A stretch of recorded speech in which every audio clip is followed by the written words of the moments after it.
चुनावी सभा का संबोधन हो रहा है और इस चुनावी सभा में हमारे केंद्रीय कानून मंत्री, हमारे अभिभावक रविशंकर प्रसाद जी आए हुए हैं हमें जिताने के लिए, हमारा सहयोग करने के लिए। बिहार सरकार के स्वास्थ्य मंत्री परम आदरणीय हमारे बड़े भाई श्री मंगल पांडे जी इस चुनावी सभा को संबोधन करने के लिए आए हुए हैं। हमारे बड़े भाई और पंचायती राज के एमएलसी हैं श्री संतोष सिंह जी, जो पिछले चुनाव में भी मेरे लिए दिन रात मेहनत करके मुझे जिताने का काम किए थे और आज इस चुनाव में भी करेंगे। बनारस के धरती से चलकर आए हुए कैंट के विधायक सौरभ श्रीवास्तव जी, जो कि पिछले हमको लगता है कि एक हफ्ता से भभुआ में डटे हुए हैं और हम देखते हैं कि रात भर दिन भर चलकर हमारे लिए मेहनत करते हैं और हर टोला हर गांव मोहल्ला में जाकर वोट मांगते हैं। भाई सौरभ श्रीवास्तव जी, हम के जिला अध्यक्ष भाई मनोज गुप्ता जी, वीआईपी के जिला अध्यक्ष भाई शिवदास बिंद जी, भारतीय जनता पार्टी के जिला अध्यक्ष हैं मनोज जायसवाल जी और इस सभा को संचालन कर रहे हैं कृष्णा जायसवाल जी। पूर्व अध्यक्ष हैं हमारे पूर्व अध्यक्ष हैं खजुरा से चलकर आए हुए गोवर्धन सिंह जी, हमारी बड़ी बहन बैठी हुई हैं बीना श्रीवास्तव जी, सुरेंद्र मलाह जी, भाई शिवशंकर तिवारी जी और वीआईपी पार्टी से और वीआईपी पार्टी के प्रभारी हैं निषाद विकास संघ के अध्यक्ष हैं शिवमूरत बिंद जी और सभी लोग इस मंच पर, भाई संतोष खरवार जी, जदयू के वरिष्ठ नेता हैं बिरजू बैठा जी और सभी पत्रकार बंधु भी यहाँ बैठे हुए हैं। आज चुनावी सभा का संबोधन हो रहा है, लेकिन मैं ये कहना चाहती हूँ कि मैं कोई राजनीतिक व्यक्ति और नेता नहीं हूँ। आप लोगों के घर से निकलकर, आप लोगों के चूल्हा चौकी बर्तन से निकलकर, आप लोगों की बेटी और आप लोगों की बहन, मैं जहाँ बैठी हूँ आप लोगों के सहयोग और आशीर्वाद से बैठी हूँ। आप लोग जहाँ तक पहुँचाए हैं वहाँ तक आप ही लोगों का देन है और आप ही लोगों का सहयोग है। तो मैं भाषण नहीं देना चाहूँगी, लेकिन इतना जरूर कहना चाहूँगी कि जिस तरह आप लोगों ने इस बहन का उस कष्ट के घड़ी में सहयोग करके यहाँ तक पहुँचाए थे, उसी तरह से आप लोग इस बार भी सहयोग करिए और जो 2 सालों में मेरा कार्य अधूरा रह गया उस कार्य को पूरा करने के लिए मुझे आप लोग 5 साल का समय दीजिए। मैं आप लोगों से यही अनुरोध करूंगी, क्योंकि रामपुर के धरती से मुझे खास लगाव है। मैं इस रामपुर के धरती को जनकपुर कहती हूँ और जनकपुर किसको कहते हैं यहाँ सारे भाई लोग बैठे हुए समझ रहे हैं कि जनकपुर से एक बेटी को क्या लगाव होता है। तो मैं इस जनकपुर के धरती से आह्वान करना चाहती हूँ, आप लोगों से आग्रह करना चाहती हूँ कि यहाँ से ये बहन ये बेटी निराश ना जाए। आप लोग इतना मत से मेरा झोली भरिए, मेरा आंचल भरिए कि मैं खुशी खुशी अपने मायके से विदा होकर, आपके मत से विदा होकर मैं पटना के सदन में जाकर बैठूं। ये मां मुंडेश्वरी का धरती है।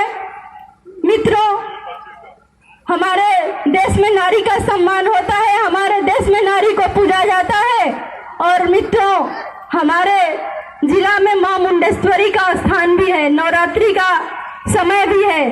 आप लोग जितना आस्था और श्रद्धा से नारी का पूजा करते हैं, मैं तो पूजा करने के लिए नहीं कहूंगी, लेकिन आशीर्वाद देने के लिए जरूर कहूंगी कि अपने बहन को आप लोग इतना आशीर्वाद दीजिए, इतना आशीर्वाद दीजिए कि ये बहन हमेशा खुश रहे। ईश्वर ने भले मुझे दुख दिया, लेकिन आप लोग इतना मुझे आशीर्वाद दीजिए कि मेरे चेहरे की जो उदासी, जो मेरे चेहरे की खामोशी है, कम से कम शांति से जरूर भर जाए कि मैं अपने अधूरे पति के सपने को पूरा करने में सक्षम रही हूँ और कर रही हूँ। आप लोग इस शांति को जरूर बनाए रखिए। भाइयों, मुझे जितना समय मिला मैंने दिन रात एक करके मेहनत किया। मुझे 2 साल का समय मिला, लेकिन इन 2 सालों में मैं कभी आराम करने के लिए नहीं सोची। मैं अपने बाल बच्चों का भी नहीं ध्यान रखा। मेरे पास 2 बच्चे, एक बेटा और एक बेटी, लेकिन दोनों को मैं समय नहीं दे पाई। इस चलते मैं हॉस्टल में दोनों बच्चों को रख दी कि भले मैं किसी तरह से पैसा दे दूंगी, लेकिन मैं समय तो जनता को दूंगी। जिन्होंने मेरा आंसू पोंछने का काम किया, जिन्होंने मेरे पति के अर्थी को कंधा देने का काम किया, मैं उनके लिए अपना एक एक क्षण दूंगी। मित्रों, भाषण तो नेता लोग देते हैं, लेकिन मैं ये जरूर कहूंगी कि यहाँ इस सभा में बहुत से निषाद भाई भी बैठे हुए हैं, मल्लाह समाज के हमारे भाई लोग भी बैठे हुए हैं, नाविक समाज के लोग भी बैठे हुए हैं। आप लोगों ने सीता मैया का नाव को पार किया था, तो मैं ये जरूर कहूंगी कि ये भी सीता मैया है, समझिए, और इस नाव को आप लोग पार करिए। इस मझधार से आप लोग मेरी नाव को पार करिए। आप लोग हमारे भाई यहाँ बैठे हुए हैं, इस बाण की नाव को आप लोग जरूर मझधार से पार करिए। आप लोगों के आशीर्वाद के बल पर मैं पुनः विधानसभा में पहुंचूंगी और आप लोगों की आवाज को मैं जरूर विधानसभा में उठाऊंगी। जितना मुझे समय मिला, जितना मुझे समझ में आया, मैं दिन रात मेहनत करके काम किया। आप लोग जरूर देखे होंगे कि एक घर से निकलकर जो महिला होती है, जो कि शादी के 18-20 साल के बाद भी हम कभी भभुआ का मार्केट नहीं किए थे, हम कभी उस तरह से मार्केट में नहीं घूमे थे, लेकिन वो बहन बेटी आपकी एकाएक विधानसभा में पहुंचती है और आपकी आवाज को मजबूती से उठाती है। और मैं ये दावे के साथ कह सकती हूँ कि जितना चाहे रामपुर का विकास हो, चाहे भभुआ का हो, आप लोग उठा कर देख लीजिए, मेरा बुकलेट बना हुआ है। जितना विकास 15 साल में हुआ है, उससे मैं 2 गुना 2.5 साल में करके दिखाई हूँ। और आप लोग विश्वास निश्चिंत होकर मेरे ऊपर कर सकते हैं। जब मैं 2.5 साल में इतना आपके लिए कर सकती हूँ, तो 5 साल का समय आप लोग देख के देखिए।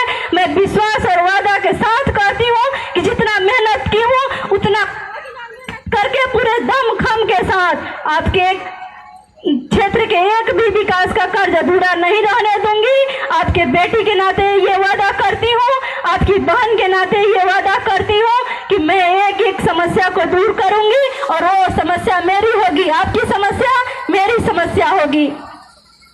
बंधुओं, अभी हमारे बड़े भाई लोग बैठे हुए हैं और हम लोग इन्हीं के सुनने के लिए यहाँ इतने भारी मात्रा में उपस्थित हुए हैं, तो मैं ज़्यादा अपना वक्तव्य नहीं दूंगी। मैं इतना ही कहूंगी कि मैं आप लोगों से आंचल फैलाकर, जिस तरह से बेटी अपने मायके में खोइछा के रूप में मांगती है, ये आंचल फैलाकर मैं आप लोगों से एक एक मत खोइछा के रूप में मांग रही हूँ। और आप लोग एक एक अपना मत खोइछा समझकर, जैसे अपने बेटियों को आप लोग चावल, जीरा, हल्दी, पैसा खोइछा के रूप में देते हैं, वैसे मात्र एक एक मत अपना दीजिए और इस खोइछा को भरिए और अपने बहन को भभुआ के से जिताकर पटना के सदन में बैठाइए। मैं इन्हीं चंद शब्दों के साथ, जितने हमारे